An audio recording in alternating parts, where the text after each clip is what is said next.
Edwyn and Grace have joined me. Edwyn Collins and Grace Maxwell. Hello. Hello. It's so lovely to see you both. Are you well? We're very well. We've had a lovely afternoon at Glastonbury, haven't we? Yeah, no problem. It's going well. Yeah. I just saying to you, Grace, Janelle Mackay, you're a fan. She was storming last night. Yeah. Do you know, I was surprised she wasn't on one of the bigger stages because she's such a show woman, and the first time I saw her was in that amazing video that she had where everybody was wearing those fantastic spats, and I think I was thinking, where did she get them shoes for everybody, because I love them, but I think she had them made. I think she designed them and had them all made. She's got a real idea about what she's doing. She's great. Do you know what, with perfect timing as well, I think Plan B has stopped the minute we started talking, because it's just been fun. I kept thinking, are you sure that's Plan B? Because it did sound like some Black Sabbath. Mr. Maconie's not used to working under these circumstances. No, you know what my situation. I'm usually in a penthouse suite with uniformed flunkies. Correct, Stuart. Correct.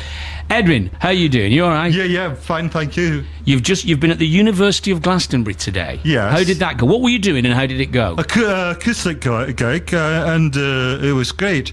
Andy was playing, Handy Hackett, and Carmen Ellis. Oh, yeah, acoustic gig. And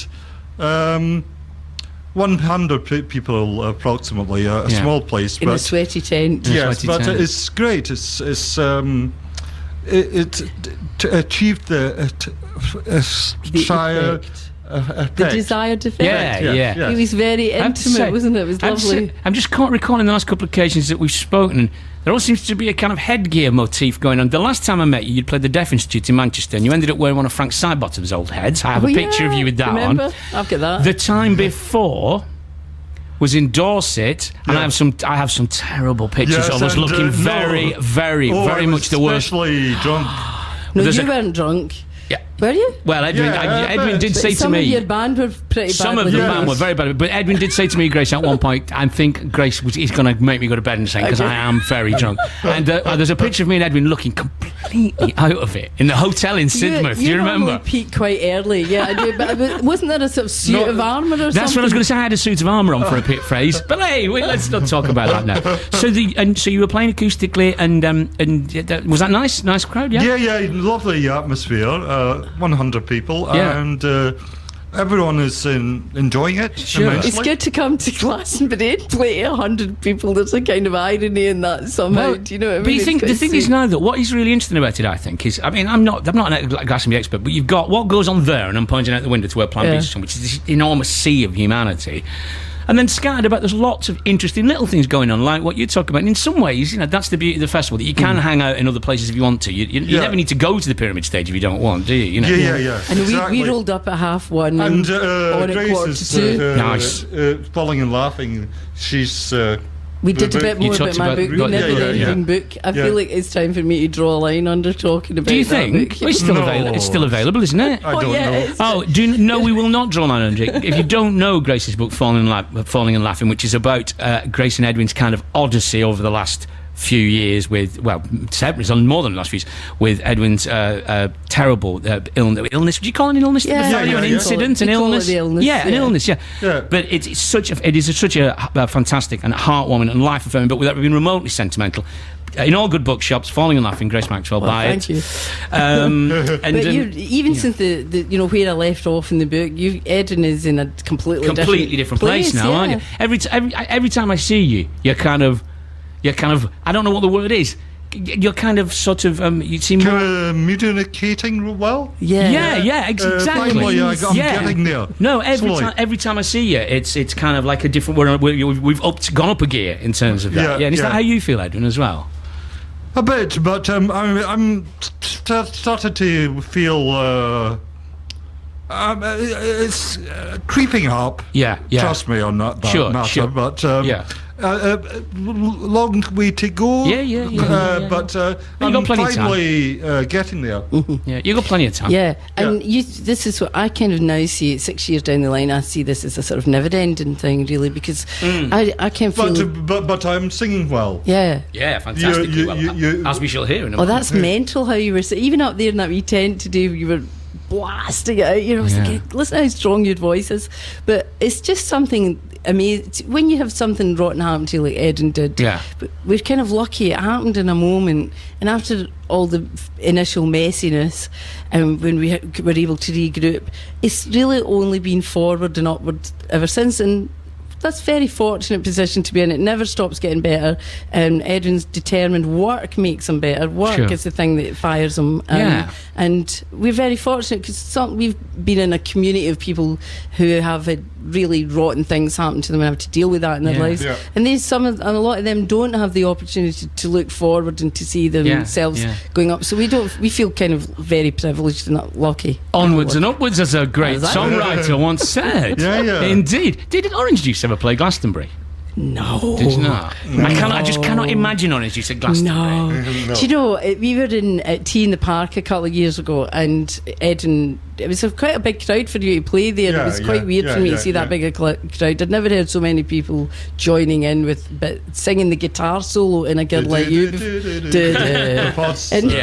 And then we were with the Franz Ferdinand lads who we were pals with, and they brought Edwyn up to the side of the stage to watch their show, and we were with Malcolm Ross, who was in Orange Juice too, and I was watching the France boys do their thing, you know, and you thought, and they were amazingly adept at handling this gigantic crowd, and I was looking at Edwyn and Malcolm, and you know, this is no offence, you know, but I was thinking, I can't imagine you guys ever been able to do that. Tell them about the story. Okay, and then I said to Andy, so look, will you look at what, you know, Franz Ferdinand will say, we come from that background and we're interested in, you know, Joseph Kay and Orange Juice and that kind of music, but they could never have aspired to do what Franz Ferdinand do. And Andy Hackett goes, well, you see, Grace, that's because Franz Ferdinand are a sort of cross between Joseph Kay and Queen. That is very true. That is very true. But he meant that in the nicest possible way. The showmanship. But I can't imagine you, and that in a way, I'm saying that in a complimentary way about Orange Juice, because one of the reasons I loved Orange Juice and loved that music is because it wasn't punching the earth stadium rock music, was it? It was an entirely different music. What was it? Yeah, sensitive. Yeah, it was. It was for sensitive souls like myself. But it was also, and I was there to see it, often incompetent music. but that was it? Yes, it was. You would do that endless. You'd go out of tune and you'd fiddle about and you'd take ages to tune up. Yeah, and you'd end up, it would be no better than when you started. No, Grace, no, this is like Mr. and Mrs. now. This is terrible. Exactly. They couldn't have handled it, really. This is terrible. Yes, sure. Please, no, God, Lizzie, get the police as a domestic going on. God, no. I think you were really good at Edwyn. Honestly, I was a big fan. Thank you very much, Stuart. It was entertaining. Not like Grace. Wasn't very good. Sometimes you were. I thought you were great. It was entertaining, but we must leave. Awkward. It was awkward. It was, but that was why it was so great. It was kind of. It was anarchic. It was organic. Yeah, that was what it was. And like, you know, when you've had your hit and all the wee girls turned up to see you. Wrap it up. Yeah, rip it up. And you go out on stage and there's girls going, oh, Edwyn, we love. And Edwyn goes, no, you can pack that in right away. I did. That is absolutely brilliant. I did. So what you said? Pack them. Now, children. Now. Pack it in. Girls, pack it in. Behave yourself.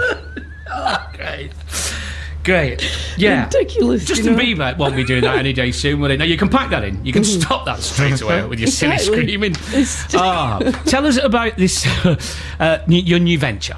You have a new venture. Yeah, it's going to be. Do you want to talk about it, Edwyn? AED. AED. Yeah. Which stands for? I don't know. Analog, enhanced, digital. You made this up about in the late 90s, didn't you? Oh, I see. But I had a stroke. Yeah, it's a difficult tongue twister. Yes, exactly. But you came up with the concept of analog, enhanced, digital. You gave it a logo. You gave it 2 jingles, and you gave it a complete look, didn't you? You gave it the whole thing, and it was always your plan. And now that we've come 12 years down the line, you and James Endicott, who is a friend of Six Music, yes, indeed, and James used to have his label 1965, and James and Edwyn are the front men. Yeah, I'll be doing all the graft, and you'll be the Susan. poster boys. But they are going to be. It's James and Edwyn's venture, really. AED. And analog enhanced digital. And I'll be doing all the hard work. Yes. But you'll be doing the important. You'll be just getting the screaming girls, will you? And you go back it in. Not anymore, Stuart. Believe me. James and you'll be choosing the people we work with. They do all that stuff. I just do the boring stuff, and then. And the idea is because Edwyn has his own studio in West a long time, and he likes to work with whoever he likes to work with, whether they have any money or any record deals or anything like that. So we had this idea that maybe we're working with people that don't know what to do with the record after it's recorded. We should put it out in a small cottage industry way. So it's lovely. It's like. And we really, really are trying to go back to the things that we're really good at and know best. Passionate about. Which is working in little ways and using energy and imagination rather than money. Yeah, absolutely. Cheapskates. Yeah. but it's going to be all about that, isn't it? Right. All sorts of ideas swirling around it, and we'll be launching it in the autumn. You're going to be inundated with demo tapes now that you've mentioned it on this show. Yeah, that's fine too. Is that fine? Yeah. Okay. And you continue to go upwards and onwards in terms of, you got gigs over the summer that people can come and see that? You tell them about that. Where are you headed next? Do you know where you're going? You're going to Latitude. You're at Latitude? Oh, excellent. When are you playing Latitude? Friday. And Edwyn is opening proceedings on the main stage on Friday. Yeah, lovely. First bit of music people hear on the stage is going to be him, and then we've got a couple of other things. We're going to. Do you know what? We're playing a tiny wee festival called Indie Tracks that we've always fancied doing. What's that? I don't know. It's in a railway siding in Derbyshire. Oh, that sounds lovely. And it's also a sort of railway museum-y thing, and the steam trains. So it's indie music and steam trains combined. Indie music and steam trains. Who's been missing a trick all these years with that audience? Isn't that great? Yeah, with that massive crossover steam train indie rock audience. I think, well, again, no offence to Glastonbury and Mr. Evis and everything, some of those quirky little festivals are really charming, aren't they? You know, there is. We're delighted to be doing that. Really, they're lovely. Are you interested in steam trains, Edwyn? No, not me neither. You were when you were young. You were quite into trains. I spotted string trains. You were a spotter? Back then, I was 6 years old in Edinburgh. Yeah. Near the... Waverley. Oh, near Waverley train station, yeah. And I spotted... you saw the what's it called? The Flying Scotsman. The Flying Scotsman. Yeah. Did you? Yeah. Do you know that? So you've only spotted one train, but it was a good one. Yeah. You went down there a bit, didn't you, with your dad and stuff? But yes, I did. Yeah. But, no, it was Lionel Mackenzie. Oh, not Lorimer Mackenzie again. The boy with the best name in Britain. Lorimer Mackenzie? Yeah, he was in school with him when he was 6. Oh, really? That's a great name. High Royal School. High. Yeah. Do we know where he is Mackenzie, now? Don't you think that's a great name? That's a gorgeous name. Do we know where he is now? No idea. Lorimer Mackenzie, if you're listening, Lorimer. please get in touch. Tweet me at Stuart Maconie or 64046. Lorimer Mackenzie, we would love to hear from you. That is a brilliant name. Lorimer as a first name is a great first name, isn't it? I might start calling myself Lorimer, Lizzie. But how sad is it that we're old enough to remember the age of steam? Only just. Right, well, I suppose I better play a record, hadn't I? Are you going to? When are you disappearing from here? We're off in a minute. We're just going to go back up and get our car and head back to London. But it's been a brilliant day. It's actually here on Friday as well, isn't it? Yeah. But only on the perimeter. Yes. With William, my son, his mates, and just.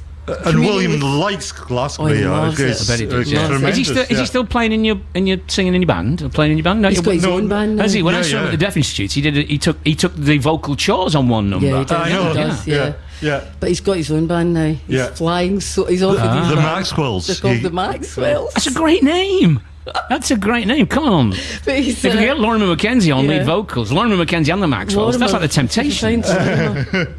Oh, well, it's really, really lovely to see you. And you can be. I know I follow you on Twitter, so you can follow you on Twitter if you want to know what you're up to. Grace and Edwyn. If you search for that, you got a website as well. People can look up what you're doing.